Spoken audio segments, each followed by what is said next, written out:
everyone, and what a delight to see such a packed room. Thank you all for being here tonight. Appreciate that so much. I'm going to be the content evaluator, which means I'm going to talk about ideas, structure and organization, the information that was shared, research, word choice, supporting material. In other words, if Bart had written his speech on paper and I were reading it, I would just be evaluating the content. So Bart, let's talk about your strengths first. Very personable, energetic, you're a great storyteller. You started out by telling the story of how you were going to give a speech very soon that you were not well prepared for. And you started out in storyteller mode. And you're a great storyteller. We felt what you were feeling, your facial expressions shared all your feelings, and you touched on things that we're all familiar with. Feelings of inadequacy, doubt, fear. Everyone can relate to that. Good choice of content there. Then we progressed to, I'm just gonna go, I hate to not say all the good stuff and then come in with the suggestions, but we jumped away from your wonderful storytelling skills really quickly, and then you turned into like the professor and the advice giver. And then you jumped back to the story, and then you said you had 16 New Year's resolutions, and you give me a number. I want to hear them. You know, you can't just ditch that by the side of the road. I'm like the whole speech. What are the other 14? What are they? So either name the number and mention them all, or well, just do that. Say you have a lot. So content-wise, I liked everything that was there. I liked the advice you gave. I liked the stories that you told, and your really concrete ideas for change. I just felt it was a bit jumbled. You hop from place to place. So I look at this as having wonderful raw material, like in that scene in Gone with the Wind, where Scarlett O'Hara looks at the drapes, and she sees this beautiful dark green velvet. You have the beautiful dark green velvet. We just need Mammy to sew it into the beautiful dress that has a gorgeous shape and dazzles everyone who sees her. So keep your content, just rearrange it in a way that will take us on a journey that ends in a satisfying end.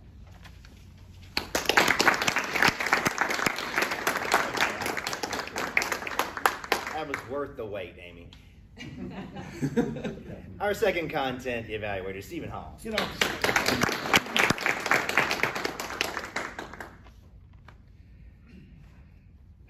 was that relatable or what? Leading with the night before writing a speech. None of us have ever done that. Even if you wrote the speech months earlier, you're making changes the night before. So I appreciate the opening with the relatable example part. Throughout, again, I'm just listening, I'm writing things, and I love your choice of words for lots of things. I think they went a long way. We moved through our fears, same old demons, the sixth sense. Well, I was not of the course, but I'm thinking, of course, what am I thinking? Yeah, the movie. I see dead people. All right. Inner voices or demons. You call them demons. Every time I heard that word, though, I think of the inner demons as in my nature to want to do mischievous things, or the demons that drive you to drink. That kind of thing. So, whereas that's what you call it. I think for relatability to the rest of it, either pick something else, the inner voice, the hypnotist, something in there. You were, let me jump down here. Oh, several times I've heard you start your speech with, I wrote this last night, or I wrote this yesterday. You've actually said that to us a few times. And in this case, it seemed kind of appropriate because you're talking about being ill-prepared in your ear and your voice. Sometimes it also comes across as, we tell Toastmasters oftentimes, don't come up here and tell us that you're nervous. Don't come up here and tell us, oh man, I stressed so much trying to write this speech. And we never want to hear that. And sometimes I thought, oh, is that what he's telling us? That, oh, I'm not really prepared for this. So just a heads up for that. And you were a full 6 minutes. The yellow card went up before I'm thinking, what the hell is he talking about? And in Master Speakers, you'll hear us mention, what does your think, feel, do? And that's thanks to Juan. And you were 6 minutes when you start talking about the tennis ball game, the 5th grade beat up, the game requires body contact, all that stuff. And I'm like, oh, he's got, geez, he's going to be red.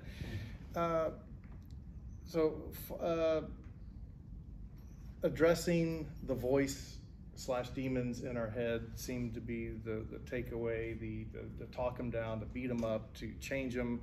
Something, whatever the common thread you wanted through that, please bring that early next time so that I can, what do I say? I'm a little tree, and here's all the here's all your examples hanging off of that support. So, and no, we don't feel sorry for you for having to go to Costa Rica or Argentina for that. So, all right, thank you, Kyle.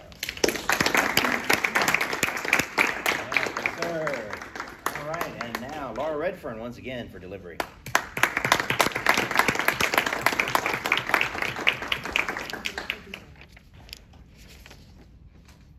Bart, awake and mindful, a resolution. Bart is so fun to talk about delivery with because he's just naturally animated and is a wonderful speaker and actor. So there are a lot of things that I like to watch of why do I feel such a rapport with Bart? What is he doing physically, and how can I learn from that? So there are a few things I'm going to comment on that you might not learn from, but I'd like our audience to learn from. First, his vocal variety. Did you catch that? That not only does he have a way of having high and low pitch, bringing up, oh my gosh, really exciting, his very high voice, but also bringing it down when it's very serious and he wants you to listen, does that. But also the pace, fast and slow, that he'll get through something very, very, very fast, but then he'll slow down when he wants you to get a concept. Those are tools that we have as speakers that I think that Bart uses very well, so I bring that up. You also use hand gestures very naturally. Did you all pick up on that? It was only because I was in delivery that I really got to analyze this, and it was very fun once I started watching you for this. So he illustrates abstract concepts in concrete ways using his hands. So for example, he says to the audience, I am like everyone else. And if I stand here and say that, that's nice, Laura. But he said, I am like everyone else. Do you see the difference there? How you felt it when I did that? Very cool. Grasping at words. And he was literally grasping at words. Protecting me when he was talking about those spirit guides, and he uses this. So again, things that we can incorporate as speakers on these gestures of showing what we are saying, because humans are visual creatures.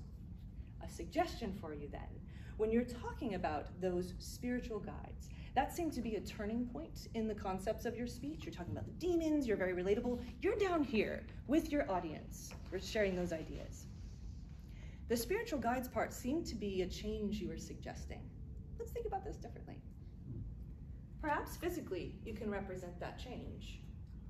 Think of them as spiritual guides. You're backing up, you're giving your audience some space to think about a new idea. You're physically representing, this is a different idea. This is not me down here with the demons in the pit. This is me back here saying, what about this? Let's think about this. In a physical way, like you've done these other gestures, I thought. One other thought, I've had fun with the notes. I thought that was fun, how the note cards, and you didn't need those, but you did great comedy moment, very funny.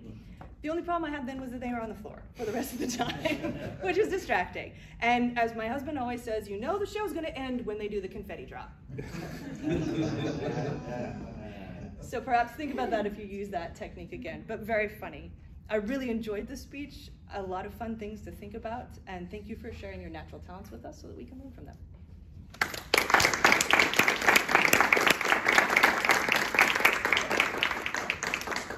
Okay, and once again, our auditioning guest tonight, Donnie, to continue with delivery. Donnie.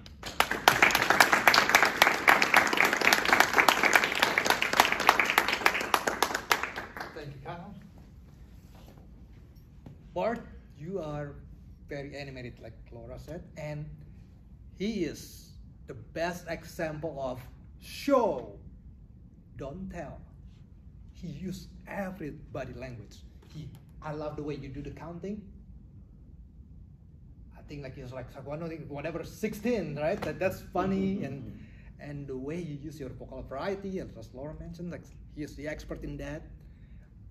The storyline is amazing. I like the twist at the end, where you are switching from the demon to the spiritual guide. I love that. And I totally agree with Lauren, Laura, sorry, but like where you try to make a separation, right? You can, as you suggested, you can move back. Another way to do it is to change the pace of the way you speak, because you speak very fast all the time, most of the time. And then by the time you come to the spiritual guide, you might want to show a serene, so you start to be more calm, possibly, and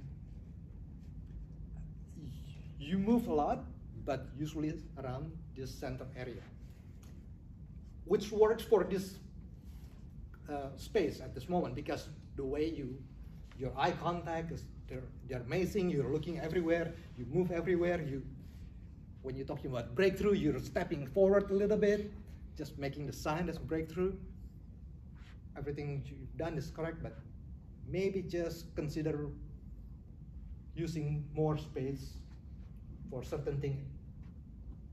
I'm not sure exactly what area, but like maybe like try to separate one point in here, one example in here, another example in this case, just to show the difference.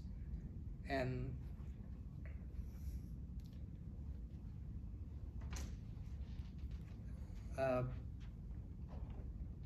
for the what do you call it, the call to action, I think it's very clear, especially with the twist at the end, right? Like it makes it like, to me, it's like more like a wow moment. It's like, aha, wow, this is amazing. This is right. Like you should not consider the demon. It's like, because the message is very clear and easy to understand. Thank you for doing a wonderful job.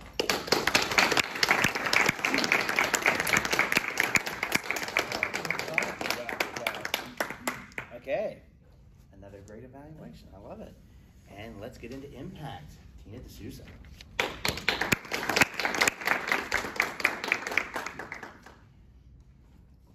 So the things that I really liked about this speech, number one, the subject matter. I think that a lot of people can relate to this subject matter. I think most of us can relate to this subject matter, so that was a very important point. I agree with Amy that storytelling is one of your strengths and that you should do a little bit more of that, because you did a wonderful job of that. And then the one thing that Bart always brings to every time I've ever seen him speak, he always brings energy. And I love that, because I think we can all learn from the fact that he comes up here willing to give us something. That's important. So those are the big things that I really like. Now, what could Bart do to make this speech better? I'm just gonna go straight down my list, starting from the top. The first thing I asked myself right off the bat when you said about I was writing this and I didn't have enough time, I was like, well, tell me why you keep putting off your speeches. I want to know. I just want to know what that's about. It may not be relevant to your speech, but I tell you that because speeches make us think about things, and you should know what's going through my head. This is impact. I'm covering impact and the impact it had on me. I got confused about two things. One was time. There was something about the way you told your story. I was like, is it morning? Is it night? Are we calling back to morning? Is it evening? So be very clear how you say that. And then when you told the Costa Rica story, I was like, uh-oh, was that a callback to earlier in the speech? Because I totally missed it. So if it was, make it more clear, I wasn't quite sure what that was about. So those were 2 points where I got confused. The biggest thing I wanted to ask is, what is the think, feel, or do for this speech? But not just think, feel, or do, what do you need to think, feel, or do? Because I ended up at the end of this speech, impact, what was the impact? I ended up thinking that this speech was not for me. This speech was for you, not for me. And so it was nice and I listened and it was fun, but I didn't take anything away because I didn't think it was for me. I also wrote, what is this speech about? This was about halfway through I wrote, is this about your fears? Is this about your internal demons? Is this about imposter syndrome, procrastination, voices in your head?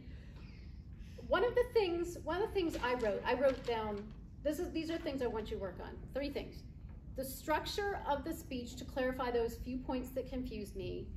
Get clear on what the message is for us, because I know there was one for us. Get clear and tell us what the message is for us. And then be consistent about the wording and the subject.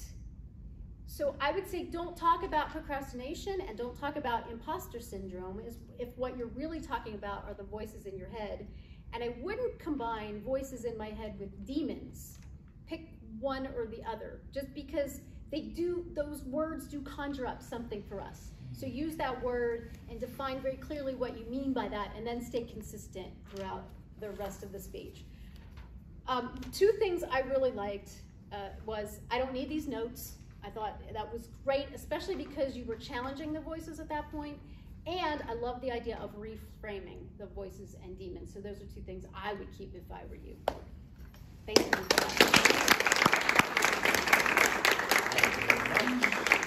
All right, and rounding this out, the unforgettable Simon Silverman.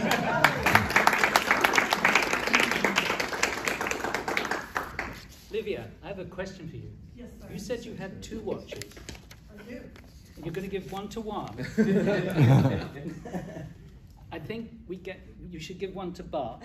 And it needs to run on a special time. It's called Bart time. I have had way too many interactions with Bart since I came to Austin.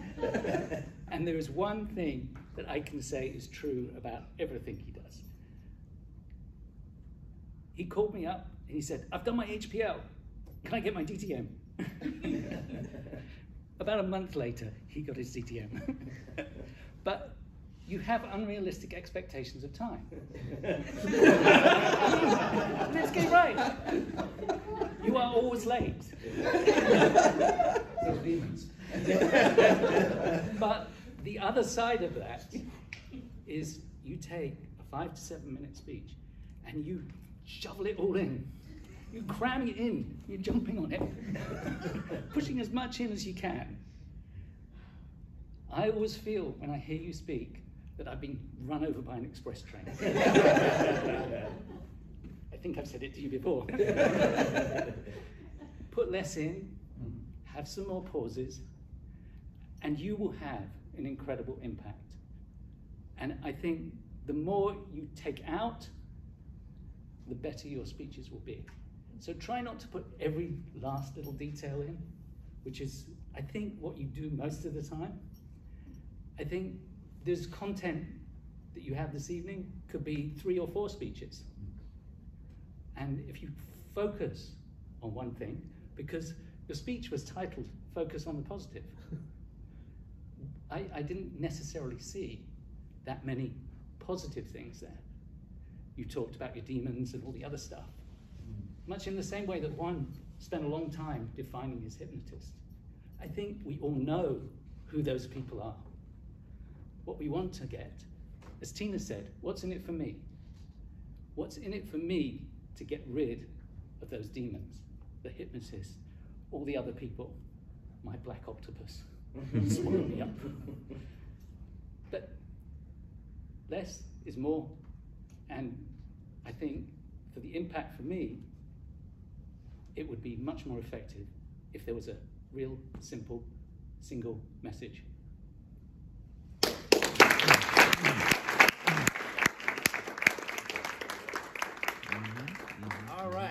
we ready for a 5-minute break? Yes, 5-minute break. We're running a little long, so